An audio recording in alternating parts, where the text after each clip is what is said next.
In the soft glow of the evening, as I sat in my living room, the sudden buzz of the intercom broke the silence. Brushing away tears, I glanced at the screen to see my mother-in-law and Martha waiting outside. A wave of relief washed over me, thinking they were here to lend a hand. With quick steps, I reached the door and swung it open, only to freeze in surprise. "Please, bring everything inside," my mother-in-law instructed, and a group of people, chirpy and full of energy, who appeared to be movers, made their way in, apologizing as they passed by me. Confused and overwhelmed, I blurted out, "What? What's happening?" My voice must have carried because my son, Roger, rushed down from his room, worry etched on his face. "What's wrong, Mom?" he asked, eyeing the movers who were now swiftly occupying our space with boxes and furniture. I don't know," I stammered, turning to look at him, equally puzzled. Suddenly, the harsh reality was voiced. "We're taking over this house.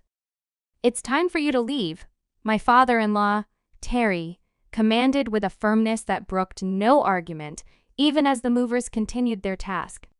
Roger's face drained of color. "No, you can't do this. Auntie, don't they know?" he pleaded, his voice barely above a whisper. "This house, it's not Dad's anymore. And it's haunted." The room fell silent as Terry paused and the movers halted, all eyes on Roger, who was now shaking. "My name is Christina, and I'm 39, married to Keith, who is 40 and a dedicated businessman. Keith, the epitome of calmness, doesn't indulge in vices. He's all about work and spending cozy movie nights with me.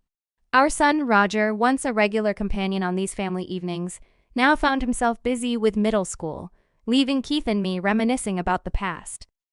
Keith often spoke fondly of his school days, proud of his decision to attend a local public high school over the prestigious one where his parents taught. He was a star student, involved in leadership roles and cherished memories with his high school buddy, Terry. "You were a model student, weren't you?" I'd tease him. His response, always with a laugh, was a reminder of simpler, happy times. "Are you enjoying this?"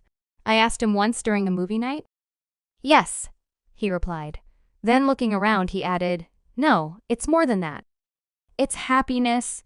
He spoke of our home, our family, with a sincerity that warmed my heart. "I have everything I need. A wonderful wife, a lively son," he said, his honesty making me feel cherished. "You meant to say a beautiful wife," I corrected, half joking, half serious.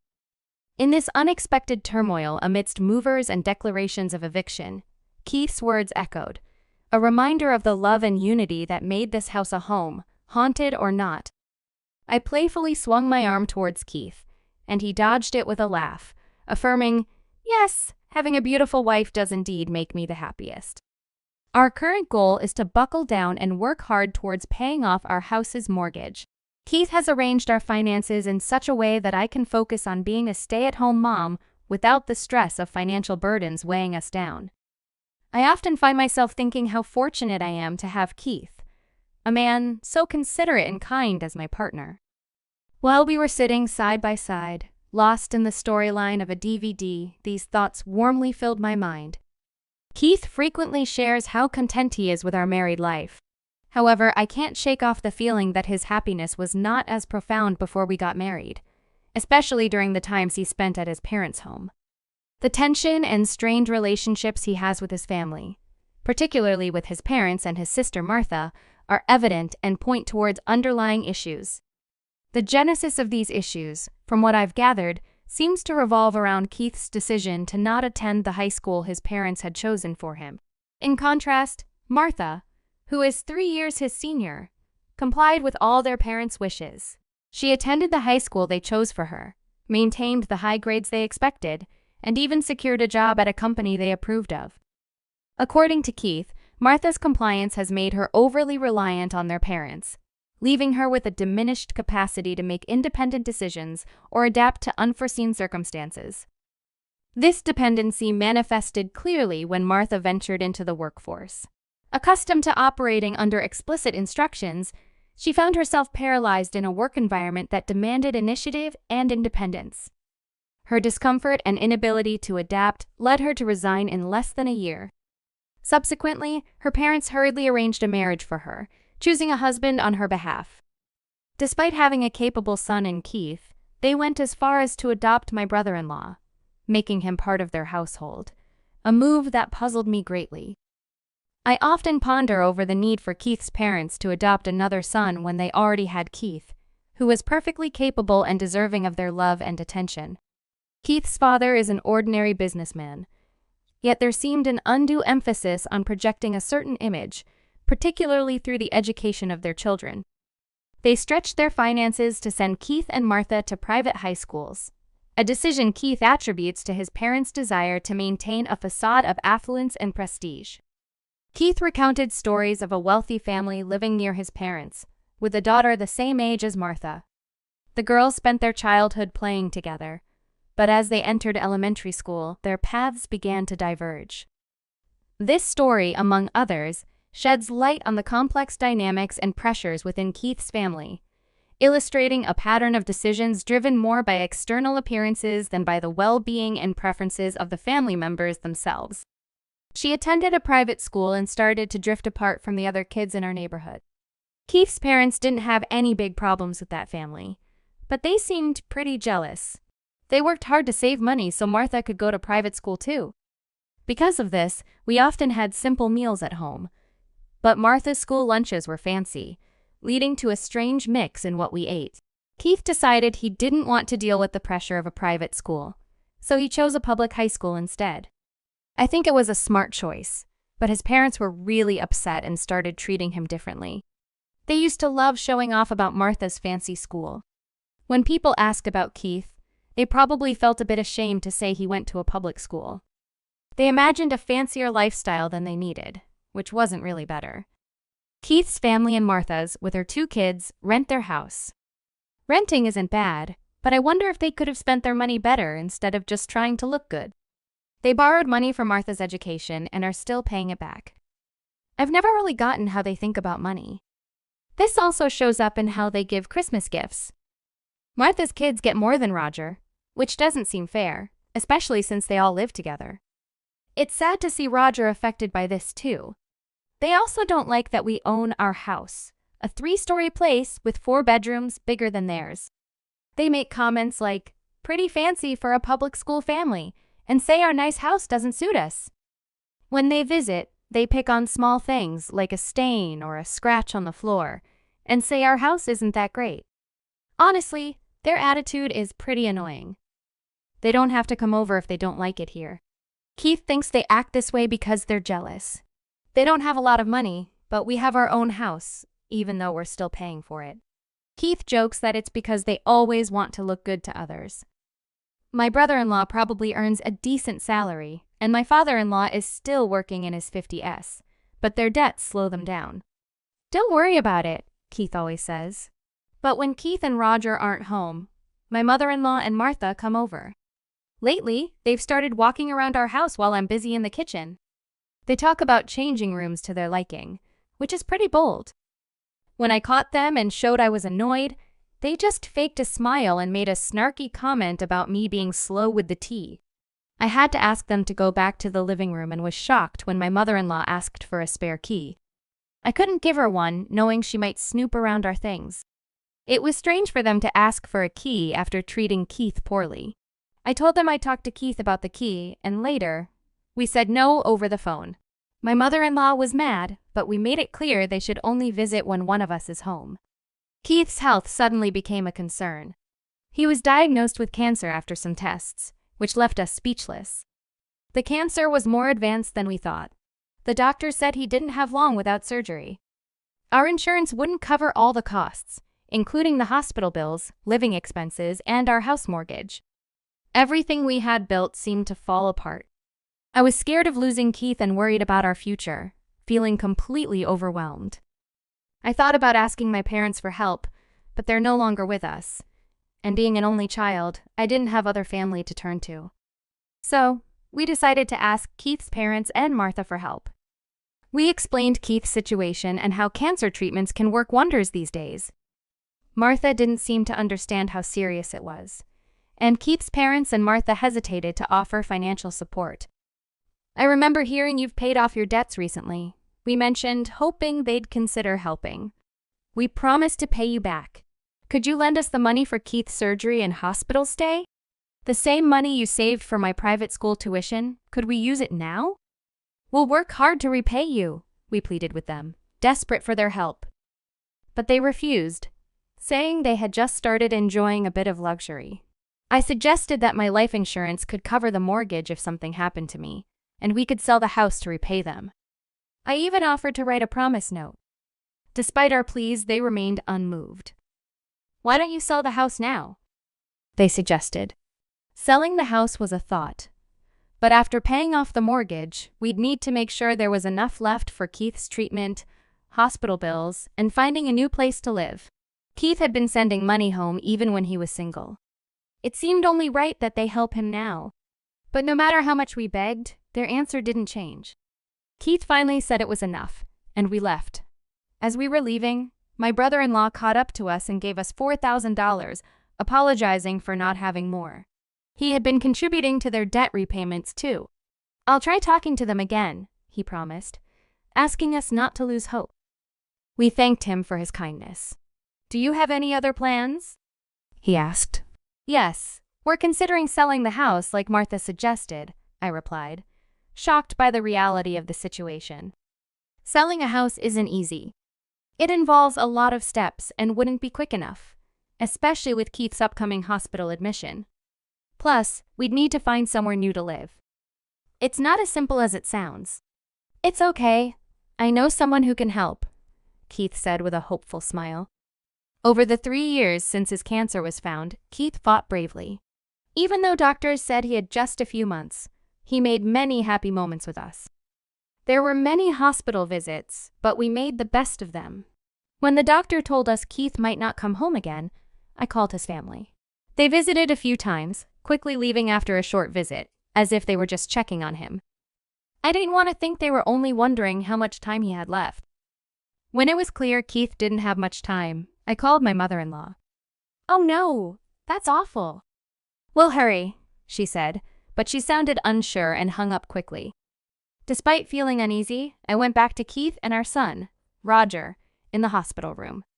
In the end, only my brother-in-law, coming straight from work, and Keith's good friend Terry made it to see him. Keith opened his eyes weakly to see us before closing them one last time.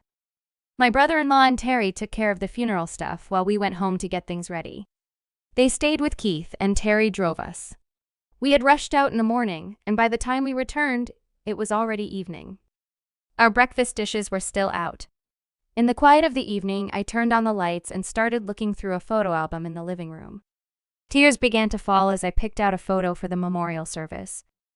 Then the doorbell rang. I wiped my tears and saw my mother-in-law and Martha on the monitor. They hadn't made it in time to see Keith, but they were here now. I went to open the door, ready to greet them. I was shocked when I opened the door and heard my mother-in-law telling people to bring things inside. Movers started walking into our house, apologizing as they went. I was so confused and asked, "What's happening?" Roger ran downstairs, also confused, asking me what was going on. I didn't understand either. "My son's house is now ours." "You need to leave," my mother-in-law said, with my father-in-law organizing the movers as they filled our house with stuff. Roger suddenly got upset and said, "No. This house isn't Dad's now, and it's haunted." When he said this, everything stopped and everyone looked at Roger. Then Terry walked in, yelling at everyone for bringing stuff into someone else's house without asking. He made such a noise that even the neighbors might have heard. The movers, confused, started taking everything they brought back outside. Then my nephew and his kid showed up, upset about their things being left outside. My brother-in-law was angry. He thought he was helping with a move, but was confused by the situation. In the middle of the chaos, he said he couldn't handle it anymore and wanted a divorce from Martha. He arranged for his and his kids' things to go to his parents' house. He apologized for the trouble and left with the kids, not even looking at Martha. Martha was left crying on the street, and my in-laws didn't know what to do with all the stuff everywhere. Neighbors started watching, making it even more embarrassing. Terry then suggested we move the belongings inside to clear the street. I agreed with Terry, saying it was okay to bring the stuff inside since it was technically their house now. My in-laws looked confused when I said that. So, I explained the whole story. 3 years back, after Keith's parents didn't help us, Keith brought home Terry, who looked pretty tough. Terry owns a real estate business and even gave me his business card. I had heard he was Keith's high school friend, but he looked so tough that I thought he was involved in some scary business. Roger was so frightened that he stayed close to me. Keith noticed me looking worried and laughed, saying Terry might look scary, but he's actually a well-respected businessman. Even Roger seemed to be easing up a bit around him. Terry, despite his serious look, playfully hit Keith on the head, which shocked me, especially since Keith was unwell, but they both just laughed it off. Terry hadn't come to our wedding or visited us at home, which now made sense because Keith had told me stories about his good friend Terry from school. Terry joked about not attending social events because his tough look might scare people, which is why he joked he was still single. As Keith and Terry joked around, it reminded me that this was the Terry Keith had always talked about. I laughed, apologizing for interrupting their moment, noting how Keith always got so lively around him. Roger joked about the importance of a father's dignity, which lightened the mood further. I shared with Terry how Keith had wished he could come to our wedding, and we'd love for him to visit us anytime. Then, Terry got down to business, saying we didn't have much time. He checked every part of the house from each room to the exterior walls and the meter box. After inspecting everything, Terry opened his laptop, typed something, and then showed us the screen.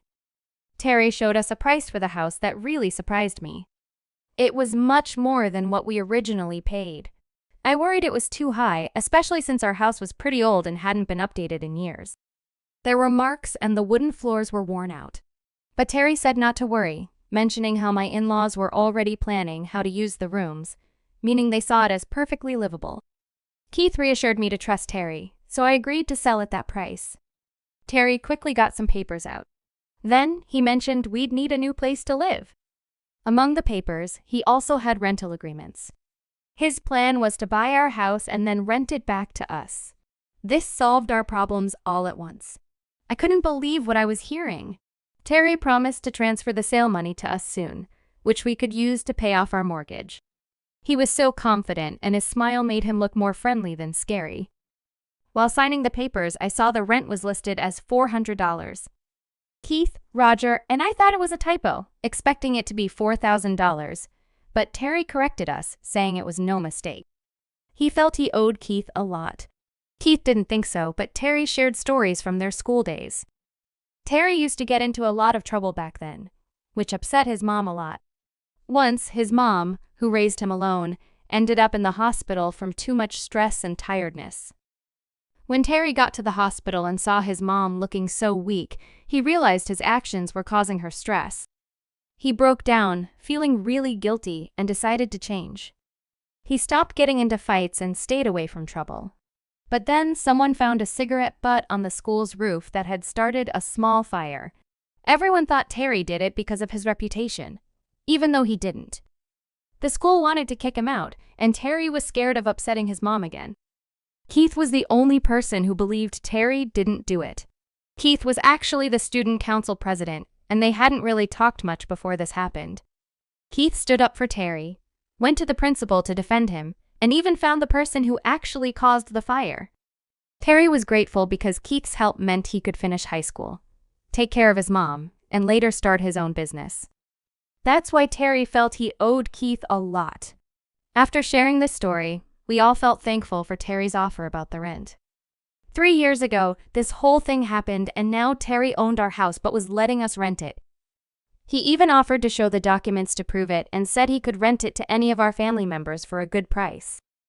The funeral went smoothly, and we moved into a 3-bedroom apartment, Terry suggested.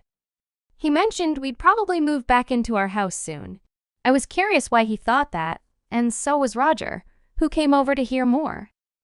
I was thinking about asking them to leave, but then Terry came up with a different idea. 3 days later, we went back to the house, saying we forgot some things. Terry was with us, and my mother-in-law made us tea and snacks, but not very happily. "How do you find living here?" Roger casually asked his grandfather, who happily said it was great. Really? Do you ever hear weird noises like on the stairs or in the bathroom? Roger then acted scared and talked about how he thought he saw someone on the stairs when we weren't home, but there was nobody there. My mother-in-law said that was silly, but at that moment, Roger and Terry acted as if they heard something upstairs. Martha, who was quiet because she was sad about her divorce, didn't say anything. "Let's stop talking about creepy things." "I didn't hear anything," she said. Roger and Terry quickly left with us. Outside, my in-laws looked really scared. In the car, we all laughed. Terry had used the ghost story Roger made up as a sort of punishment for how they treated Keith. Terry was upset about how they were ready to move into Keith's house without caring about him. It seemed like the more Terry and Roger talked about ghosts, the more my in-laws started to believe the house was haunted by actual ghosts. They got so scared, they eventually moved out. Terry helped them find another place to live that was affordable. "That was just business," he said, clearly pleased with himself. We all thought he did great. Martha, who had to start working again after her divorce, was now facing real-life challenges on her own. It was a big change for everyone now that they had to look after themselves. In the end, we went back to living in the house that Keith and I originally bought. We can't own it again, but we're staying there, paying just $400 each month. The brother-in-law and his 2 kids are visiting more now. Martha seems to want to reunite with him, but he's not interested at the moment. Terry visits us once a month, pretending it's to collect the rent, but really, it's on the day Keith passed away. After we honor Keith's memory, we all have dinner together. Terry even takes the time to listen to Roger, who's in high school now, talk about what's on his mind. Roger and I find a special happiness in the stories Terry shares about Keith's school days during these dinners. Many of these stories are new to us and show sides of Keith we hadn't seen before. I like to think Keith enjoys these moments with us, joking around like he used to.